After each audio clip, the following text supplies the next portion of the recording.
할렐루야. 하나님의 은혜와 평강이 함께 하시기를 축원합니다. 이번 주 목요일이 6.25입니다. 한국 전쟁이 일어난 지 어느덧 76년이 됐습니다. 우크라이나와 러시아, 미국과 이스라엘과 이란의 전쟁을 보면 전쟁은 그 어떤 것도 아무것도 남기지 않습니다. 깡그리 다 무너지게 하고 사라지게 합니다.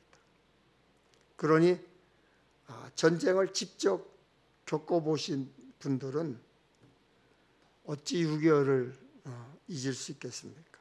어떤 말로도 다 담아낼 수 없는 슬픔, 아픔을 잊을 수 있겠어요. 76년이 지났지만 우리나라는 아직도 슬픔과 고통과 아픔이 그냥 고스란히 남아 있습니다. 지금도 우리나라 곳곳에 전쟁의 아픔이 있고 또 깊고 선명한 그 아픔이 배어 있습니다. 그동안 남북 간의 평화를 위해 우리나라가 참 많이도 노력하고 애썼는데 엇나가기가 일쑤예요. 부디 하나님의 도우심으로 남북의 평화로운 관계가 회복되기를 간절히 소망해 봅니다. 아멘. 얼마 전 교회를 크고 아름답게 새로 지은 목사님을 만나서 식사를 하게 되었습니다. 그 목사님은 부목사 때 담임 목사님이 건축하는 모습을 옆에서 지켜본 적은 있었지만 본인이 직접 나서서 교회를 건축해 보기는 이번이 처음이라고 하셨습니다.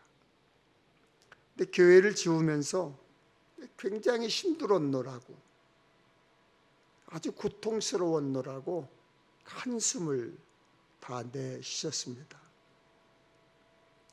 건축하고 봉헌식을 하고 나면 다 끝난 줄 알았는데 뒷수습이 더 골치 아프고 더 스트레스 쌓이고 더 힘들다고 하셨습니다.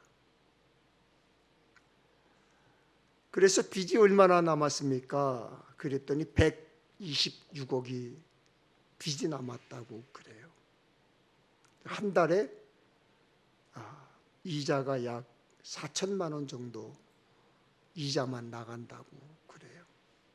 건축이 얼마나 힘들었던지 다시는 교회 건축을 하고 싶지 않다 이렇게 말씀하시면서 나머지 126억 원의 빚을 이제는 은퇴하고 나면 후임자가 잘 하겠지요 라고 말씀을 하셨습니다. 그래서 그분과 대화를 나누면서 식사를 하면서 이런 생각을 했어요.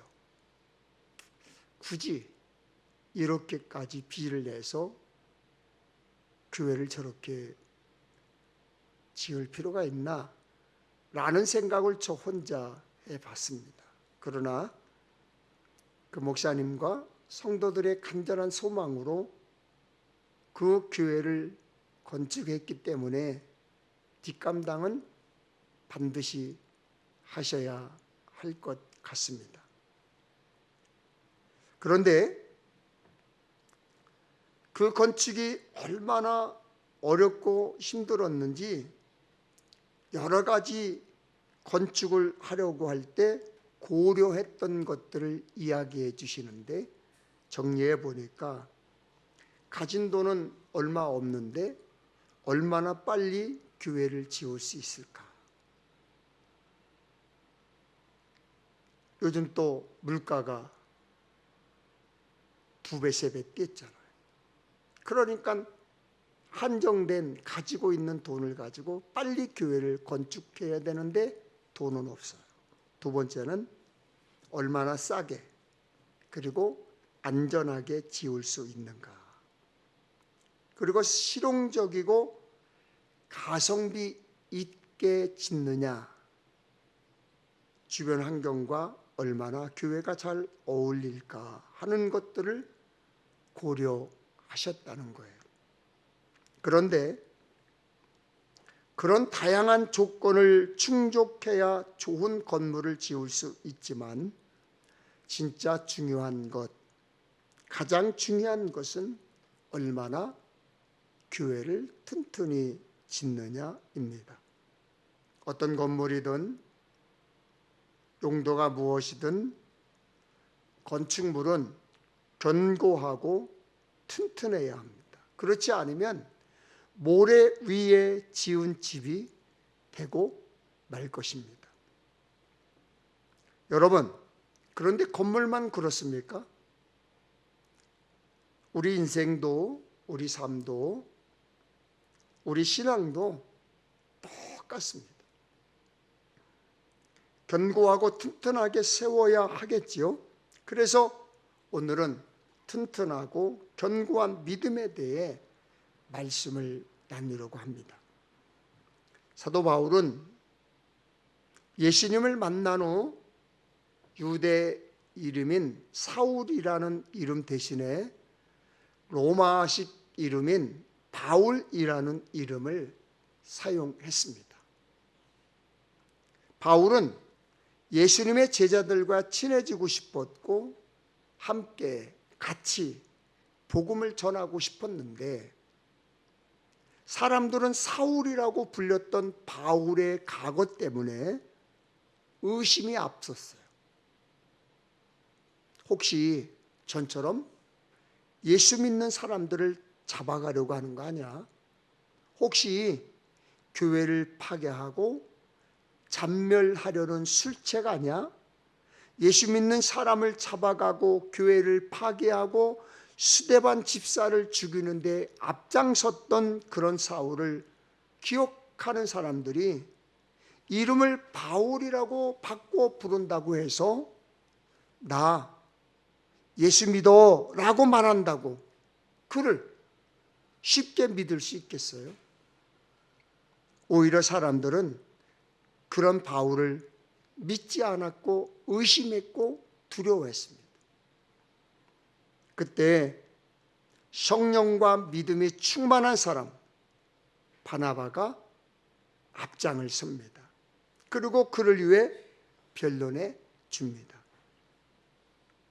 바울은 바나바 덕분에 예수님의 제자들과 함께 복음을 전하게 되었습니다. 성경은 그 당시 교회의 모습을 이렇게 기록하고 있어요. 온 유다와 갈릴리와 사마리아 교회가 평안하여 든든히 서가고 온 유대와 갈릴리와 사마리아 등 여러 교회가 튼튼해지고 평안해지면서 튼튼해져 갔습니다. 든든해져 갔다. 더 튼튼해졌다.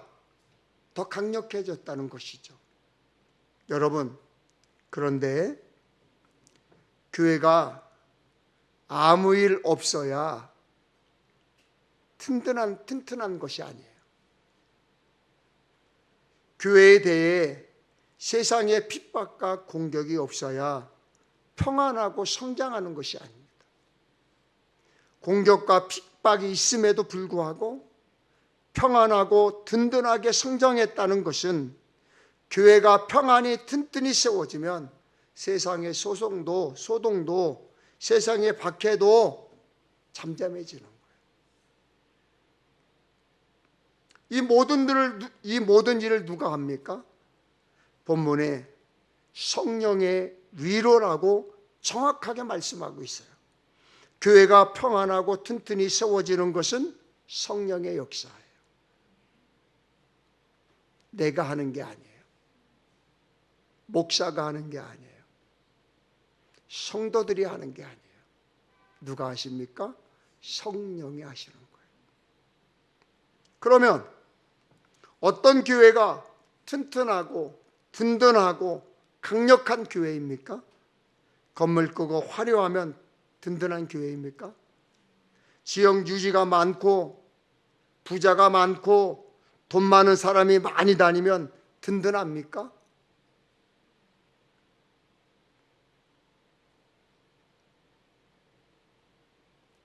그런데 그런 교회가 세상 곳곳에 많이 있어요. 그럼에도 불구하고 왜 세상의 지탄이 되고 조롱을 받고 그들이 세상이 교회를 걱정합니까? 많은 사람이 모이고 훌륭한 시설이 갖춰져 있지만 흔들리고 무너지는 교회가 있습니다. 훌륭한 목사, 대단한 장로들과 성도들이 모이지만 싸우는 교회가 있습니다. 역사와 전통을 자랑하고 많은 일을 하지만 늘 불안한 교회가 있습니다. 그렇게 열심히 찬양하고 제자 훈련하고 각종 모임과 각종 프로그램을 진행하지만 자기네끼리만 끼리끼리 모여 예수 믿지 않는 사람들보다 더 예수 믿지 않는 사람들처럼 살아가는 사람들이 더 많습니다. 그렇다면 든든한 교회는 어떤 교회일까요? 오늘 본문에 그 답이 나와 있어요. 교회가 평안하여 든든히 서가고. 교회는 평안해야 든든해져요. 교회가 평안하려면 먼저 여러 면에서 조화를 이루어야 돼요. 오래된 사람, 온 지 얼마 된 사람, 잘 조화를 이루어야 돼요. 교회는 다양한 사람들이 모이죠. 그렇다면 서로 존중해 줘야 돼요. 더 귀히 여겨야 돼요. 다툼과 갈등이 없어야 돼요. 그래야 든든한 교회예요. 목사와 성도들의 싸움이 없어야 돼요. 목사는 성도들을 사랑하고 성도는 목사를 존중해 주고 그런 교회가 든든한 교회예요. 제가 정말 존경하는 멘토 목사님이 계세요. 그 목사님은 저 신학기 때부터 아주 저를 아끼던 분이셨어요.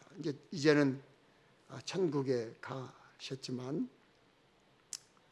그분이 서울의 큰 교회에서 목회하시면서 교수를 하셨던 분인데 목회하시던 교회에 여우 같은 사람이 있었는데 그 여우가 그 목사님을 그렇게 너무나 힘들게 했답니다. 마침 아는 목사님이 임지를 옮겨 목회하지 않겠느냐. 그래서 얼른 교회를 바꿔서 옮겼답니다. 그런데 가보니까 거기에 늑대 같은 사람이 있더랍니다. 차라리 전에 여우가 낫다고 생각하며 늑대 때문에 힘들어하던 차에 서울의 한 교회에서 오라고 하더랍니다. 얼씨구나. 그러면서 옮겼답니다. 그런데 거기엔 사자가 여러 마리가 더 있더랍니다. 여러분, 사람 피해 다닌다고 되는 것 아니에요. 혹시 여러분 중에 사람 피해 다니는 분 계세요? 그런 분은 또 피해 갈 것입니다. 이상하게 그 사람을 피하면 거기에 그 사람이 꼭 와 있더라고요. 꼭 그 사람이 거기에 있어요. 교회를 구원의 방주라고 하죠. 노아의 방주처럼 구원의 방주인 교회에는 온갖 짐승 같은 사람들이 다 있어요. 교회를 구원의 방주라고 설명하는 것은 구원받은 사람들이 모이는 곳이라는 뜻도 있지만 교회는 각종 짐승 같은 사람들이 다 모인다는 뜻도 있어요. 소 같은 사람이 있습니다. 진짜 정말 말없이 일 잘합니다. 그러다 속상한 일이 생기잖아요. 이 사람은 새벽 기도에 나와서 혼자 끙끙거리면서 기도합니다. 참 착한 성도입니다. 그런가 하면 양 같은 성도도 있어요. 너무너무 착하죠. 양은 털을 깎고 칼로 자기 배를 가르는데도 가만히 있습니다. 이 험한 세상에 너무 착해서 바보같이 느껴지는 사람이 있습니다. 성경에 예수 믿는 사람을 양이라고 했는데 여러분은 진짜 양입니까? 정말 양입니까? 자기만 양인 줄 아는데 뿔 달린 염소 같은 양이 있어요. 교회 안에도 염소 같은 이들이 있어요. 생긴 건 영락없는 양인데 승질 나면 그냥 뿔로 들이받아. 자기 생각대로, 자기 고집대로, 자기 성질대로 해야 됩니다. 그러다가 자기 마음대로 안 되면 그리 와서 머리로 들이받아. 그런가 하면 여우 같으니 기둥 여우도 있어요. 일할 때는 안 나타나. 그러다가 얼굴 내미는 일이 있을 때는 자기가 다 한 것처럼 앞에서 온갖 아양 다 떨고 나서서는 떠들고 흉보고 여우 같은 이들이 있어요. 미안하지만 돼지 같은 사람들도 있어요. 이런 사람은 자기밖에 몰라요.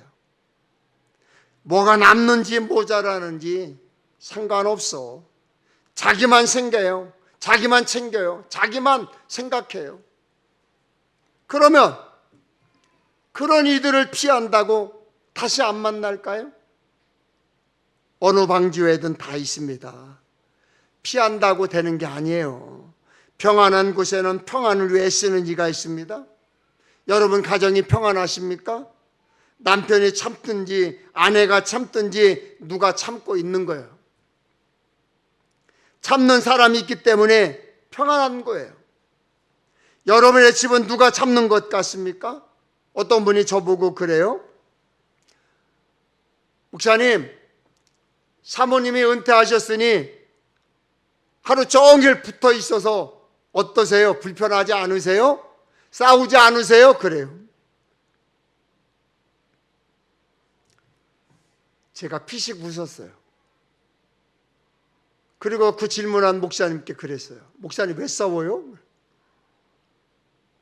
싸울 일이 없거든요. 제가 보기에는 저희 집사람이 꾹꾹 참아주는 것 같아요. 그러니까 우리 집안이 싸울 일이 없는 거예요. 가정, 평화, 교회에 평안하다는 말은 평안을 위해 참는 이가 있다는 거예요. 평안을 만드는 이가 있기 때문에 평안한 거예요. 그래서 내가 피스메이커가 되겠습니다. 내가 피스메이커입니다. 늘 그렇게 고백하고 살아야 돼요. 제가 에이레네의 사람이 되겠습니다. 고백의 선포가 있어야 되는 거예요. 교회에 이름 없이 빛도 없이 침묵하며 섬기는 이들이 많으면 평안합니다. 특별히 평안하고 튼튼하게 서는 교회가 되려면 있는 자리가 중요해요. 모이기 편한 어떤 장소를 이야기하는 게 아니에요. 주차장이 충분한가? 도로는 잘 작겨 있는가? 교회 시설은 잘 되어 있는가? 환경과 시설이 좋은가? 하는 문제도 아니에요. 미국 캘리포니아에 풀러신 학교가 있어요. 이 학교는 교회 성장학이 전통적으로 유명해요. 교회 성장학에서 말하는 성장의 몇 가지 조건이 있어요. 뭔 줄 아세요? 위치가 좋아야 되고, 주차장이 넓어야 되고, 스텝이 좋아야 한다고 교회 성장학 나와 있어요. 여러분, 그러나 그게 먼저가 아니에요. 교회 성장의 조건에 영성이 빠졌어요. 하나님의 은혜가 빠졌어요. 하나님의 능력이 빠졌어요. 바울이 에베소 교회 장로들에게 이렇게 말했습니다. 사도행전 20장 32절을 새번역 성경으로 보면 나는 이제 하나님과 그의 은혜로운 말씀에 여러분을 맡깁니다. 하나님의 말씀은 여러분을 튼튼히 세울 수 있고 거룩하게 된 모든 사람들 가운데서 여러분으로 하여금 유업을 차지할 수 있습니다. 교회가 든든히 튼튼하게 서기 위해서는 하나님의 말씀 위에 서 있어야 돼요. 하나님의 말씀을 바르게 선포하고 바르게 가르치고 하나님의 말씀을 잘 배우려고 하고 듣고 배운 말씀대로 살려고 애쓰는 이들이 모이는 교회가 평안하고 튼튼한 교회예요. 예수님께서 말씀하셨죠? 누구든지 나의 이 말을 듣고 행하는 자는 그 집을 반석 위에 지은 지혜로운 사람 같으리니. 반석은 보호의 의미가 있어요. 창과 활을 가지고 싸우던 고대 전쟁에서는 바위 뒤에 숨었어요. 누가? 군인들이. 그리고 나무 뒤에도 숨었어요. 우리도 살다 보면 몸을 피해야 할 때가 있어요. 그럴 때 여러분은 어디에 몸을 맡기고 어디에 숨겠습니까? 믿음으로 하나님의 능력에 하나님의 말씀에 맡겨야 되고 하나님 뒤에 숨어야 되는데 누구 뒤에 숨겠습니까?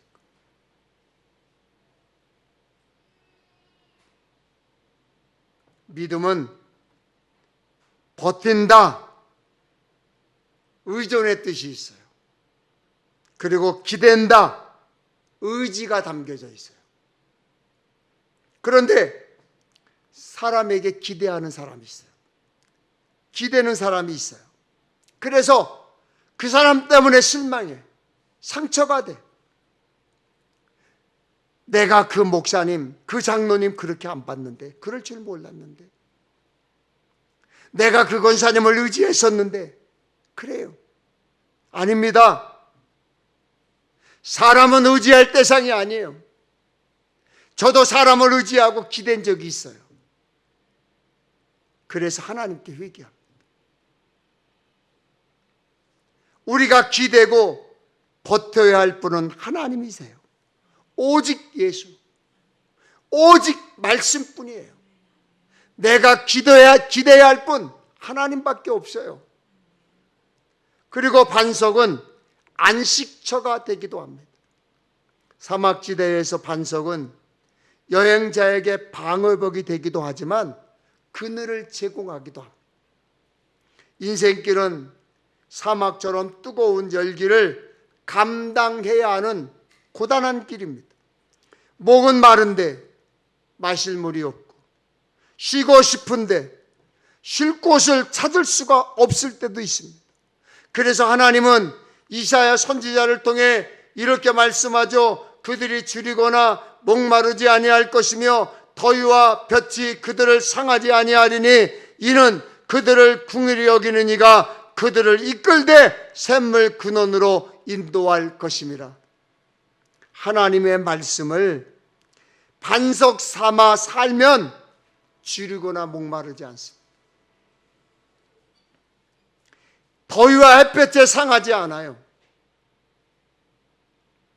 다윗은 사울왕에게 쫓겨다니며 위태로운 상황을 만날 때마다 바위 뒤에 몸을 숨겼습니다.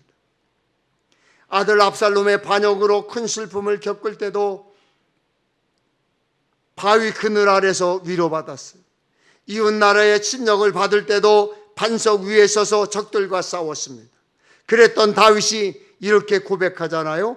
여호와는 나의 반석이시요 나의 요새시요 나를 건지시는 이시요 나의 하나님이시요 내가 그 안에 피할 나의 바위시요 나의 방패시요 나의 구원의 뿌리시요 나의 산성이시로다. 그리고 여러분, 평안하여 든든히 서가는 교회는 구원의 확신과 소망이 분명해야 돼요. 확실해야 돼요. 성도가 구원의 확신으로 확실한 천국 소망이 있을 때 교회는 평안하여 든든히 서갑니다. 우리가 늘 고백하는 것이 뭡니까? 예수 믿어 구원받았고 예수 믿어 하나님 자녀 되었다고 고백하잖아요. 예수 믿어 천국 백성 되었다고 고백하잖아요.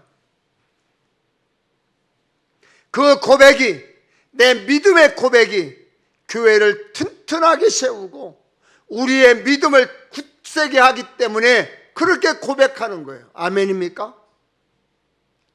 그런데 그냥 앵무새처럼 남들이 하니까 하는 것 같아도 그 고백 중에는 성령께서 역사하심을 믿습니다. 믿음은 확실해야 돼요. 믿음은 분명해야 돼요. 자신의 믿음을 당당히 밝힐 수 있어야 돼요. 나는 크리스천입니다라고 분명히 밝혀야 돼요. 오물오물하다가 어물쩍 술구머니 넘어가지 마시고 분명히 고백해야 합니다. 그리고 어딜 가든지 나는 날라리입니다 라고 말하지 마세요. 그 고백이 신앙을 잡는 거예요. 모르는 길을 가다가 누군가가 이 길로 가면 맞아요. 맞으니까 따라와. 이리 가면 돼. 라고 말하면 그 사람은 그 길을 아는 거예요. 그런데 길 인도하는 사람이 그냥 두리번거려. 확실하지도 않은데 일단 가보자. 그러면 난감해지는 것입니다. 여러분, 우리의 믿음은 확실해야 합니다. 중요한 일을 확인할 때 도장 찍죠. 왜? 그건 사인해요. 도장을 찍거나 사인을 하는 것은 틀림없다는 것입니다. 성경에 보면 하나님께서도 도장을 찍으셨습니다. 제가 언젠가 외국에 나갈 때 외국 입국장에서 저를 붙잡아요. 그러면서 사인을 짚는 거예요. 사인을. 그래서 보니까 제 여권 사인하고 제가 입국 신고서에 기록한 사인하고 틀린 거예요. 제 여권에는 배 이렇게 썼는데 입국 신고서에는 제가 그냥 기분 내킨 대로 막 썼어. 한참 동안 통과 안 시키는 거예요. 도장 안 찍어줘. 그래서 다시 수정을 해서 찍찍 붙고 배, 여권하고 똑같이 배를 쓰니까 그때 서서 꾹 찍어주는 거예요.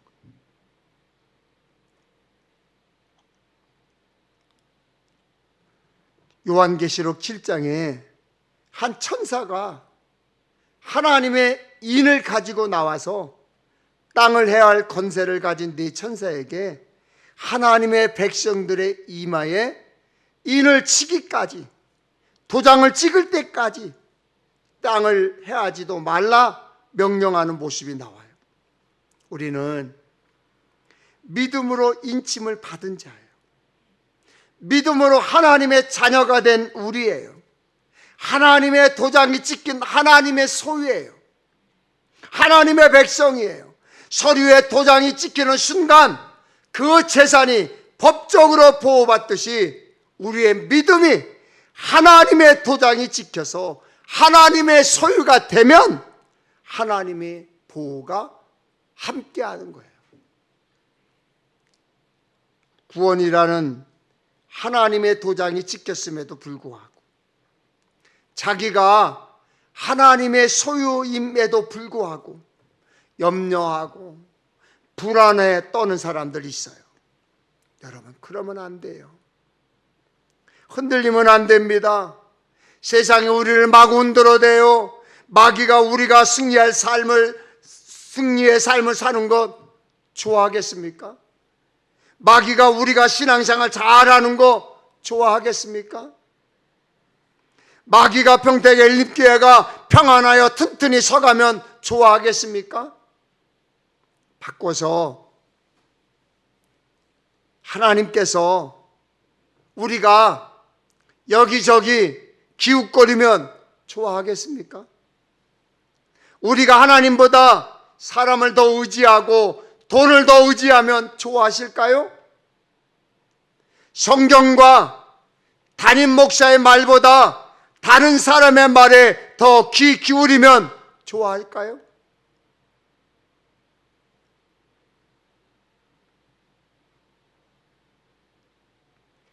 교회 마케팅 전문가인 조지 바나라는 사람이 변해가는 세상과 세대에 변하지 않는 복음을 어떻게 전할 수 있을까라는 책을 썼어요.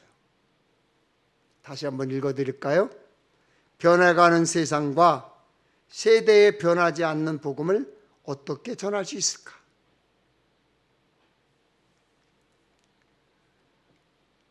이 조지 바나라는 사람이 이렇게 썼어요. 복음은 변하지 않는데 세상과 세대는 변합니다. 우리는 변하지 않는 복음을 변하는 세상과 세대에 전할 의무가 있다. 그래서 그리스도인은 정신 바짝 차리고 신앙생활을 해야 한다. 우리는 세상의 기준이 바뀌고 세상의 풍조가 바뀌어도 우리의 믿음 바뀌면 안 돼요. 우리의 믿음을 꽉 붙잡아야 돼요. 믿음 가진 우리는 어떻게 고백해야 돼요? 이렇게 고백해야 돼요. 찬송가 409장 3절이에요. 다시 한번 펴보세요. 찬송가 490장 3절 함께 불러볼까요?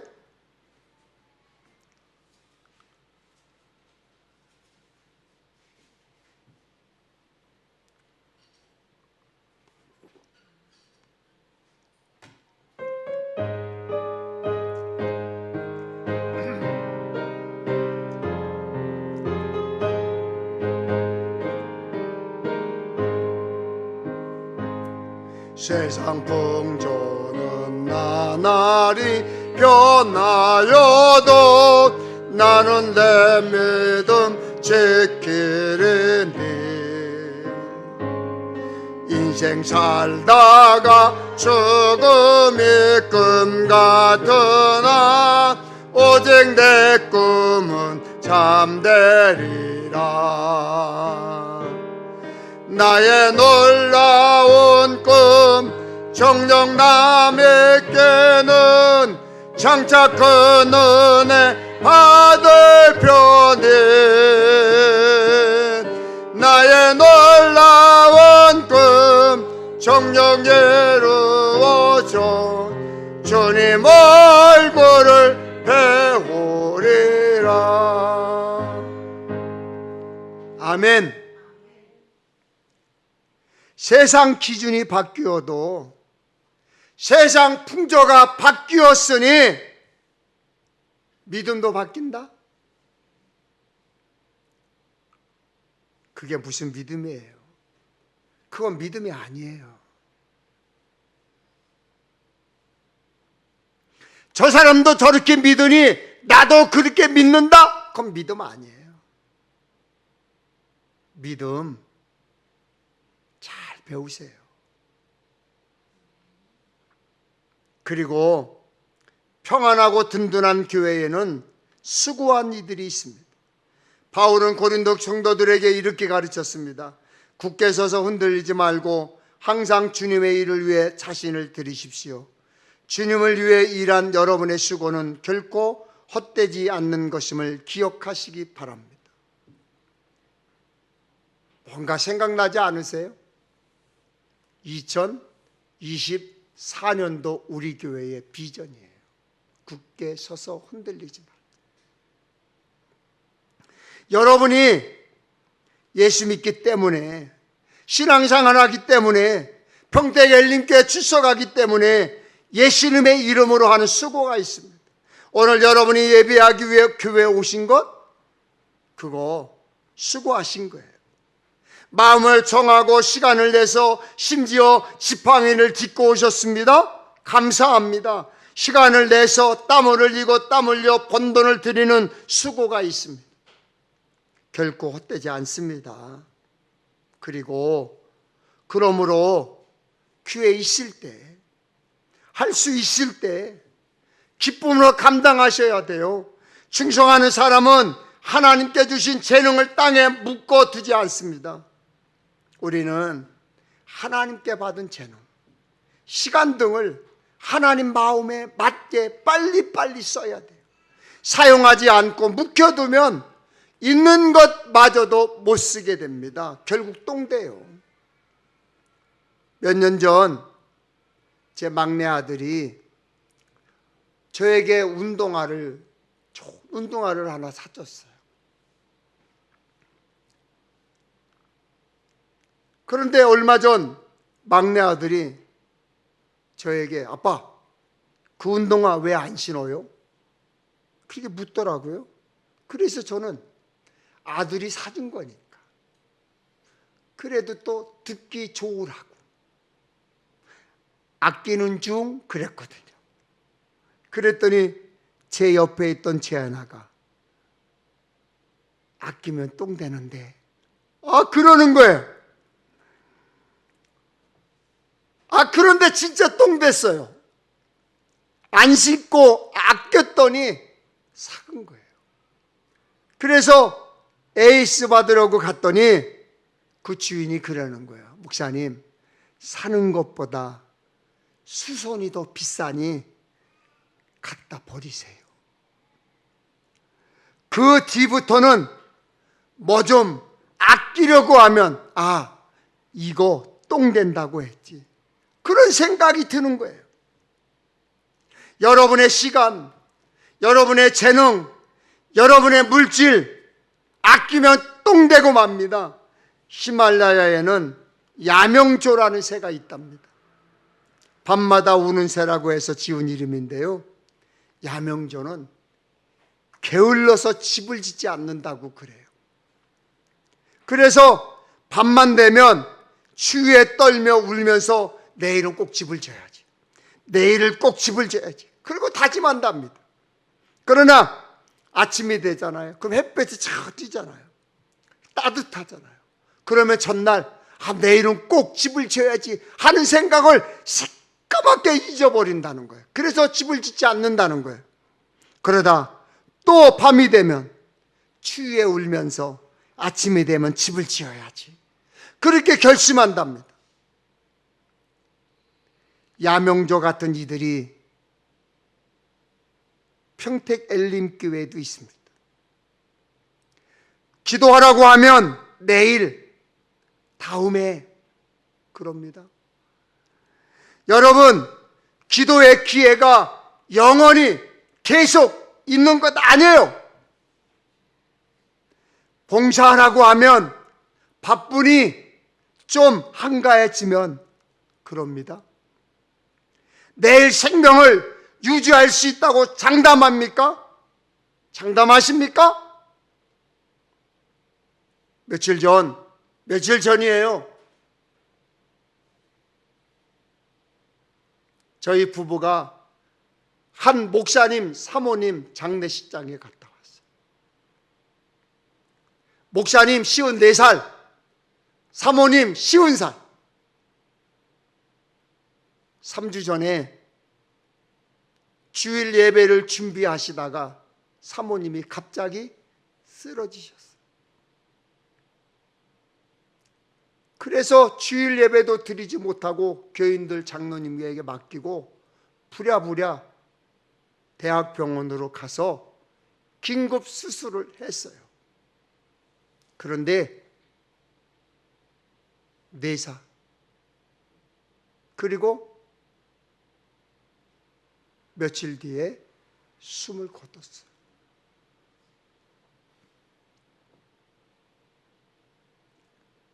문상을 갔더니, 주일날 저녁에 문상을 갔는데 저는 늦게 갔다 왔거든요. 갔는데 그 목사님이 저를 붙잡고 꼭 껴안고 울면서 이렇게 고백해요. 목사님, 아직도 할 일이 많은데 억울해요. 울면서.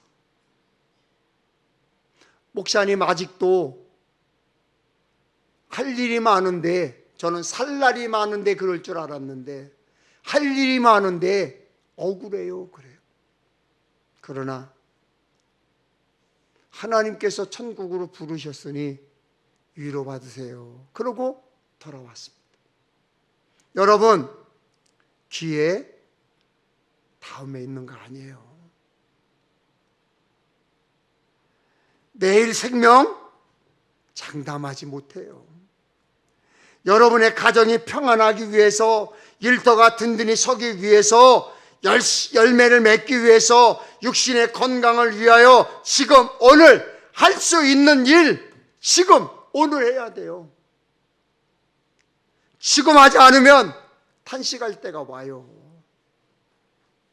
오늘 하지 않으면 후회할 때가 와요. 아끼지 마세요.